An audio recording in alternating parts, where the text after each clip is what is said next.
को नाकाम बना दिया। ये वो जमहूरियत थी। और जब इंदिरा जी नाकाम होगी उसके बाद मुरारजी देसाई आ गए। इंदिरा जी ने उसके बाद उन्होंने इंदिरा जी को जेल में नहीं डाला। डॉक्टर मनमोहन सिंह आए, जवाहरलाल नेहरू आए, वाजपेयी जी आए, मगर किसी ने दूसरे अपोनेंट को जेल में नहीं डाला। ये तो हमारी रिवायत नहीं थी, ये तो पाकिस्तान में होता था, हमसाया मुल्क में होता था। ये तो वहां हुआ जब जियाउल हक आया, उसने मजहब के जिन, नफरत के जिन को बोतल से निकाला। जिन मदरसों में तालीम हो उनको, क्योंकि अगर आप देखेंगे जब भी वहां कोई सरकार आती है अपोनेंट को कुछ न कुछ वो करती है। मगर यहां इस मुल्क के अंदर ये आज तक कभी नहीं हुआ था कि आप अपोजिशन को जेल में डाल देते हो, उनका मुकाबला नहीं करते हो। अरे democracy is a battle of ideas, यानी ख्यालात की जंग होती है। आपका अपना ख्याल, मेरा अपना ख्याल, फिर लोगों पे फैसला डालो। इन्होंने फैसला डाला है ईडी पे, सीबीआई पे, एनआईए पे। तो फैसला, या कोई ऐसी जुडिशरी जो गुजरात में हो, दूसरी जगह पे हो, उन पे फैसला डालते हैं। वो क्या फैसला देते हैं उसके बारे में मुझे कुछ नहीं कहना है। सुप्रीम कोर्ट ऑलरेडी बहुत कुछ कह चुका है। इसलिए मेरी गुजारिश है, अगर आप भ्रष्टाचार की बात करते हो तो फिर जिनको आप भ्रष्टाचारी कहते हो उनको अपनी पार्टी में क्यों मिलाते हो? जम्मू के लोगों, आपके सामने मैं भी हूं, आपके सामने मुझे ये बताइए, जो इनके लोग हैं जो 2015 से पहले मिनिस्टर नहीं थे, एमएलए नहीं थे, उनके पास उससे पहले क्या था, आज क्या है, बताइए। मैं तो, मेरा बाप होम मिनिस्टर रहा है, टूरिज्म मिनिस्टर रहा है, चीफ मिनिस्टर रहा, मैं भी चीफ मिनिस्टर रही। अगर मैं जम्मू में, क्या कश्मीर में अपना घर नहीं खरीद सकती तो इनके पास इतने बड़े बंगलोज कैसे आ गए? बीजेपी के पास हर डिस्ट्रिक्ट में करोड़ों रुपए का दफ्तर कहां से आ गया? कहां से आ गया? ये आपका पैसा है, ये भ्रष्टाचार का पैसा है, ये रफाई का पैसा है, ये जो अमेरिका से ड्रोन खरीदने वाले हैं उसका पैसा है, ये आपके टैक्स का पैसा है जो ये खर्च करते हैं एमएलए और एमपीज को खरीदने के लिए, सरकारें गिराने के लिए। आपको सोचना पड़ेगा।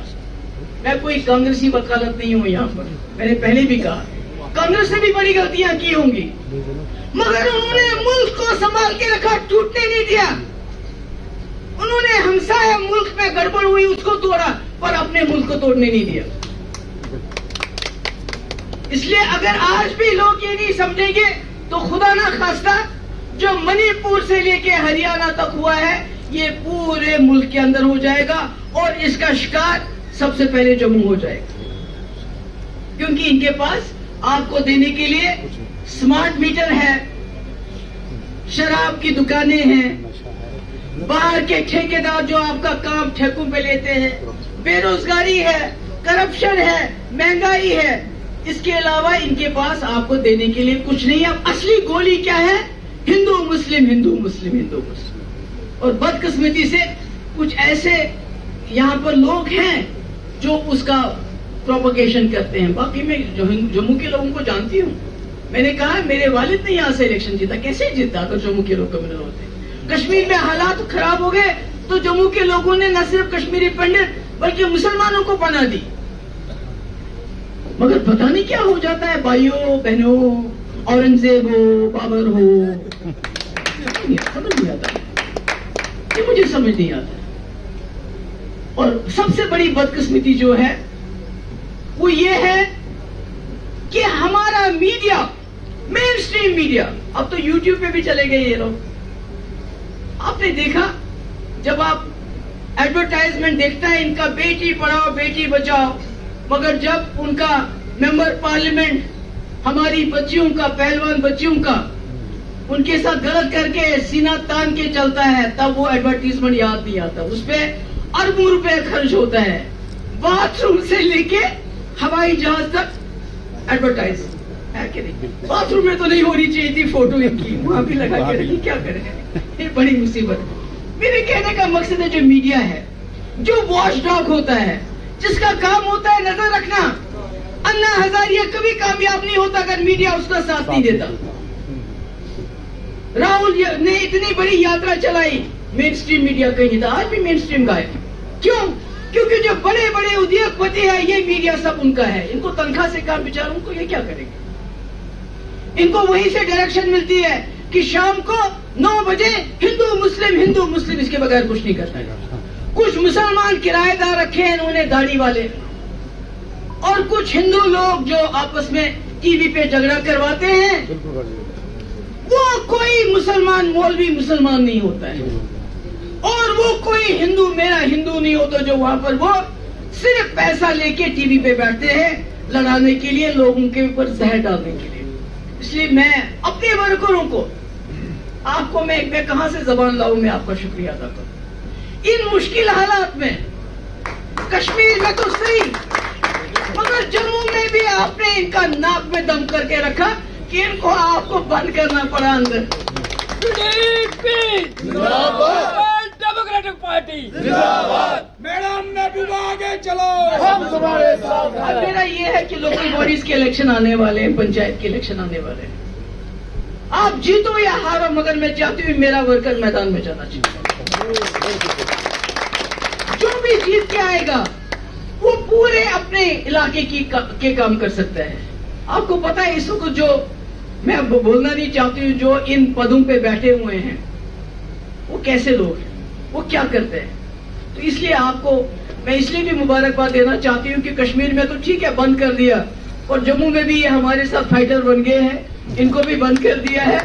क्योंकि आपको समझना चाहिए किसी और पार्टी को बंद नहीं किया। ये पीडीपी से घबराते क्यों है? क्योंकि हमारे कपड़ों पे कोई दाग नहीं, हमारे कपड़ों पे कोई दाग नहीं। हमें किस बहाने, मेरी माँ को ईडी ने बुलाया, मेरे भाई को ईडी ने बुलाया, मतलब क्या करते जब कुछ था ही नहीं। तो इसलिए मैं आप सबकी शुक्रगुजार हूँ। आज आए, बहुत गर्मी है, बहुत धूप है, और मैं आपको शुक्रिया अदा करना चाहती थी जिस तरह आपने पीडीपी का झंडा थामा है। लोगों में जाओ, जो मैंने बातें कही खुल के करो, उनको बोलो। एक तरफ से ये कहते हैं परिवारवाद, जवाहरलाल नेहरू परिवारवाद, इंदिरा गांधी परिवारवाद, राजीव गांधी परिवारवाद, दूसरी तरफ से बलात्कारवाद, उसमें चिन्मैया हो, कुलदीप सिंह हो, उसमें राम रहीम हो, उसमें जो इनका इस वक्त बेल पे घूम रहा है, वो उसका मैं नाम नहीं लेना चाहती, जिसने पहलवान बच्चों के साथ ज्यादती की।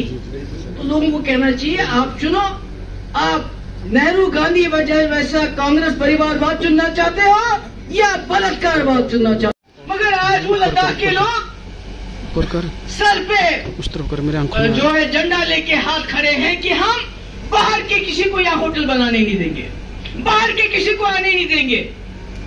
ये हालत है जम्मू कश्मीर के, जिसको ये कहते हैं यहाँ सब कुछ ठीक ठाक है। अभी इन्होंने रिजर्वेशन की। अरे अगर आप में नियत साफ होती, रिजर्वेशन के बदले सीटें रिजर्व करते।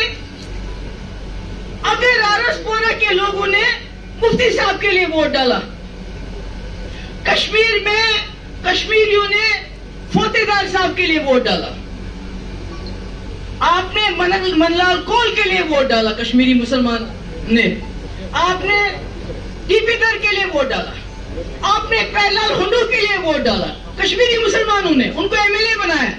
आज कश्मीर में हमारे पंडित भाइयों के लिए 2 सीटें रिजर्व करते, जम्मू में रिफ्यूजीज के लिए 1 करते, कश्मीर में हमारे सरदार जो वहां रहे, जिन्होंने कश्मीर नहीं छोड़ा, उनके लिए 1 करते, हम वोट डालते उनके लिए। मगर नहीं, क्या किया, इसको भी अपनी जेब में रखा, ताकि जो इनकी अपनी थिंकिंग के जैसा होगा अपनी जेब से निकाल के उसी को लाएंगे, जो इनकी तरह जहर बटोरेगा, जो मुसलमान को हिंदू से लड़ाएगा, ब्राह्मण को शेड्यूल कास्ट से लड़ाएगा, पहाड़ी को गुज्जर से लड़ाएगा, यहां तक कि अब जो जम्मू में रिक्शा वालों को भी आपस में लड़ा रहे हैं। सही है, सही है ना? दे रहा है, आंखें से दूर दे रहे हो कि नहीं दे रहे? थोड़ा आंखों में तो पीछे करना। तो मेरा कहने का मकसद है, मुझे मालूम है जम्मू वालों आपको हमारे बारे में रिजर्वेशन है, आप समझते हैं हम पता नहीं क्या है, कहां से आए हैं। मुस्तकबिल के बारे में सोचो। इन्होंने पूरे मुल्क को बर्बाद कर दिया। जो जवाहरलाल नेहरू ने बनाए थे इंस्टीट्यूशंस, इन्होंने एयरपोर्ट भेजा, LIC भेजा, रेलवे भेजा, सब कुछ भेज दिया इन्होंने, कुछ नया नहीं बनाया। मगर आप सोचो कि ये जम्मू कश्मीर को पूरे मुल्क में बेचते हैं, तब जाके वोट लेते हैं। अरे मुझे बताओ, ये समझ नहीं आती आप लोगों को कि इन्होंने पुलवामा के जो शहीद, उनको भी बेच के वोट मांगे कि नहीं मांगे? याद है आपको? हाँ? उसके बाद मुझे बताइए, वो तो उसके बारे में पुलवामा में क्या हुआ वो मैं नहीं बोलूंगी, वो सतपाल मलिक बहुत अच्छी तरह बोलते हैं। उसके बाद बालाकोट हुआ, उस पर भी वोट ले लिए। अरे इंदिरा जी ने तो बांग्लादेश बनाया, पर कभी उसने उन अपने शहीदों पे वोट नहीं मांगे, बांग्लादेश पे वोट नहीं मांगे। कभी उसने नहीं रखा कि आपको एक वोट डालना है उस जवान के लिए जिसने शहादत दी पुलवामा में, उसने तो नहीं कहा है। She did not say that.